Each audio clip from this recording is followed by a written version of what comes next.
I never thought I'd be doing a video like this, where a GPU that's over 2 generations old and is over 4 years old is outselling the GPU that's the same price from Nvidia and their latest offering. This is the RTX 3060 12GB, and it is still the #1 selling graphics card brand new in a lot of countries in the world. And the 5060 8GB is selling so poorly to the point where you're hearing all these early rumors already about Nvidia talking about a 5060 Super with the specs that the 5060 should have carried all along. And the biggest difference here is the 12GB of VRAM on the 3060 versus the 8GB on the 5060. And actually, it's so bad to the point where this is the first Nvidia card that I've tried where I had so many issues, not just with games crashing out and DirectX errors, but also had extremely inconsistent performance when it came to stuttering and 0.1% lows. However, in today's video, we'll go over all these gaming benchmarks at 1080p, 1440p, and 4K, and show you guys just where the 5060 does terribly and why gamers are actually justified to still buy an RTX 3060 12GB brand new over that of the 5060 8GB.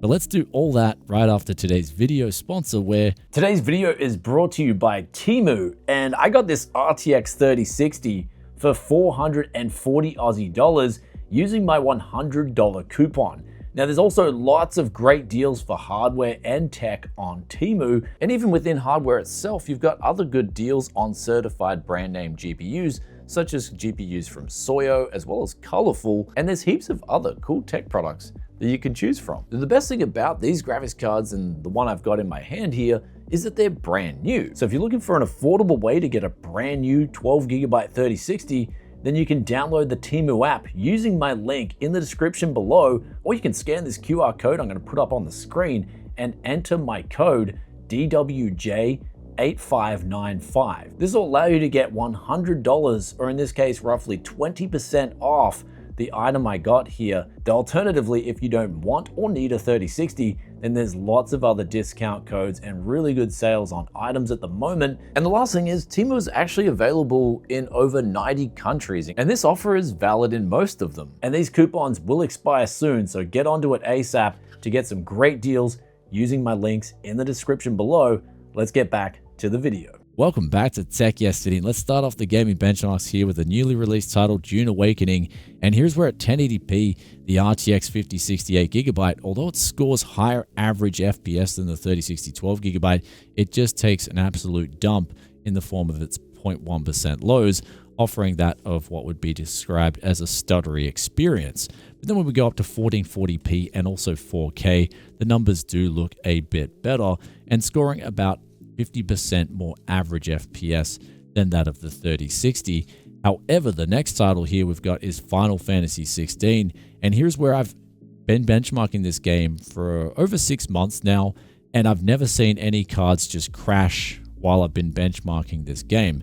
But sure enough, the 5060 decided it was going to do something that no other card has done, and it was just going to completely close my game while I'm benchmarking. This is due to the VRAM, I believe, just being limited on this card, not to mention the bit boss, and as well as you're seeing with the average FPS being quite higher than that of the 3060, it's got essentially too much GPU core power for the rest of the specs of the card. In other words, it's not a balanced graphics card. This is causing the game to crash, but I eventually did get the benchmarks going in this game, and it did perform well when it worked. But then moving on to some competitive multiplayer titles here, this is where the 5060 8GB does do better in Marvel Rivals, and then going up to 1440p and also 4K, the numbers were then better on the 8GB. Though going over to a game like Fortnite, here's where at 1080p, it scored the same 0.1% lows, but higher average FPS. And then at 1440p and 4K, it also did better at those resolutions. But it is quite bizarre to see that this card is performing poorly at 1080p with its 0.1% lows. And I guess when you're looking at a card under $300 US, a very popular mid-range card, especially the 60 class card, is disappointing to see these numbers, especially at 1080p, where a lot of gamers on a budget do prefer to go with at least high refresh rate 1080p monitors, or even just budget 1080p monitors in general. But that said, the 5060 wasn't done disappointing, especially for competitive multiplayer titles. And here's where we've got a newly released title that is free to play. It's actually a lot of fun. This is Splitgate 2. And here's where at 1080p, it did actually pretty well, considering the other resolutions were unplayable in my experience. So when we look at 4K, for instance, on Splitgate 2 on the 5060 8GB, it was just an absolute mess. Despite the average FPS being 113, the 0.1% lows were 7 and the 1% lows were 9. And it just made it so that, again, it was unplayable and I could just not get a good experience. And I believe I caused my team to lose this match just because of this stuttery experience. And then going to 1440p, it was also a similar experience with 18 on the 0.1% lows. The 3060, on the other hand, did a much better job despite it having lower average FPS. It just provided a consistent experience at these two resolutions. Seeing these inconsistencies exist on this card in general is a big disappointment, considering a lot of people who are used to buying NVIDIA cards are just not used to getting this inconsistent stuttery mess. And the 3060 doesn't exhibit any of that behavior. It's just a smooth experience across the board. And next up here we have Eldenring Nightreign, and here's where we get a pretty good performance figure at 4K. I do look at the 4K numbers here in general because the game is capped at 60 average FPS, and so 1440p and 1080p are giving out very similar performance. But now on to Kingdom Come Deliverance 2. This game is extremely well optimized for PC, and the 1080p numbers as well as the 1440p numbers and the 4K numbers do better across the board, roughly to the tune of 50%. Or the 5060 8GB over that of the 3060 12GB. Then on to Riftbreaker. This game is very CPU intense. This does perform in a similar fashion to Kingdom Come Deliverance 2. Though with the gaming benchmark numbers, I decided to save the best till last, and this was with ray tracing. And here's where Dragon Age Origins would just refuse to work. I could not get this game to benchmark at all on the 5060 8GB. It just kept crashing with these DirectX errors, and I couldn't even get a benchmark done with the ray tracing off, let alone try to turn it on, where the game just kept crashing. But the 8GB, unfortunately, was not having any of this. Maybe with a driver update it might work, but the card has already been released on the market for quite some time now, so it is disappointing to see this game is performing this bad on the 5060 8GB. The last ray tracing benchmark we're showing here is Blackmyth Wukong, and here's where the 5060 does do quite well, scoring a sizable boost over that of the 3060 12GB. So before we move on to a conclusion, the final thing to talk about here is the power consumption as well as the overclocking and undervolting. And here's where we did see something very odd, where the game we were testing on was Dune Awakening, where the power consumption of the 5060 is quite good. It's a very efficient card, and undervolting it just makes that efficiency even better. And if you want to overclock it, however, here is where it did smooth out those 0.1% lows. So if you, for whatever reason, want to get a 5060 8GB, then I would heavily recommend moving that memory slider as far up as you can, because it can help smooth this card out in some cases, especially Dune Awakening here, where it fixed its 0.1% lows at 1080p.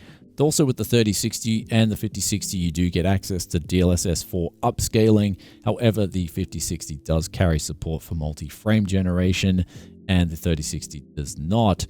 But that said, the inconsistencies of the 5060 just make it so that it's a card that I just cannot recommend, because I've never had a card this inconsistent come on my test bench and just be this bad. I'm just wondering, what is NVIDIA thinking releasing a card like this, where it's their most popular lineup of GPUs, the 60 series, and it's just performing this bad? It's got inconsistent performance, and ultimately it's just, I believe, an unbalanced card, where the GPU cores are ultimately very powerful for as small as it is, but it's almost like this card demands more VRAM as well as a bigger bit boss, which is exactly, if I look at the rumors, what NVIDIA is intending to do with the 5060 Super. But it's just a shame to see that NVIDIA should have done this with the 5060 that I'm holding in my hands. We should have got 12GB of VRAM and a 192-bit bus, and I think it would have just been a chart-topping card, especially at 300 US.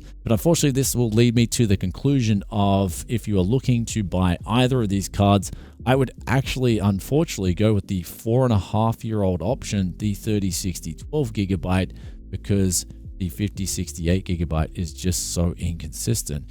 And it's, as we said in the intro, it's just something I never thought I would be seeing after testing out PC parts for over a decade now.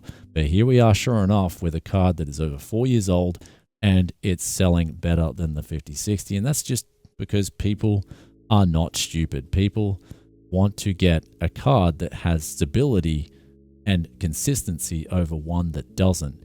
And releasing a card with inferior specs 2 generations later on their most popular class of card, it's just a real shame to see this from Nvidia. But lastly, if you are at this 300 USD price point and you want to look at some options, Intel also have the B580 12GB, which I can do a retest on if you guys want to see some numbers with that card, as well as AMD. They do have the 9060 XT 8GB, but unfortunately AMD's done the same move out of the playbook as Nvidia, and they've offered a card that is just lackluster for $300. I'd definitely recommend, if you had to go with one of these later generation cards, going for the 16GB options, whether it's the 9060 XT 16GB or the 5060 Ti 16GB. At least they didn't have the problems that this card exhibited right here. But that said, I will also have a video coming out on the XT 8GB very soon.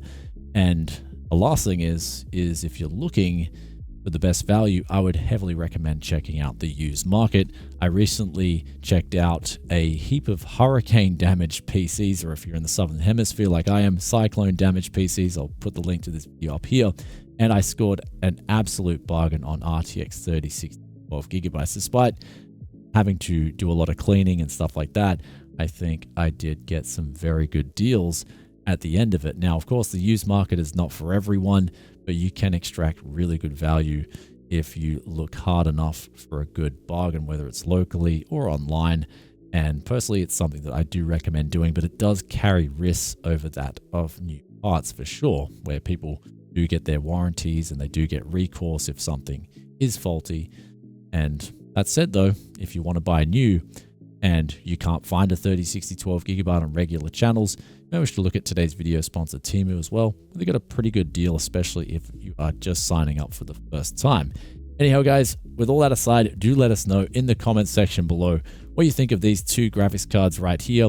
Personally, I'm just really disappointed to see Nvidia release this onto the market, and more so disappointed to see what this thing produced on my test system here, where it's just wow. Like, man, takeaway from all this is that I've been used to just, especially with the 4000 series and before that, I've just been used to Nvidia perfection with their drivers and everything working consistently. But this is a big takeaway from that, and it just feels like Nvidia is going in the wrong direction, where they should be getting on the right direction, especially with the customer base that built this company up in the first place. Anyhow, guys, with all that aside, if you enjoyed this one, be sure to hit that like button, and also I'll catch you in another tech video very soon. Peace out for now. Bye.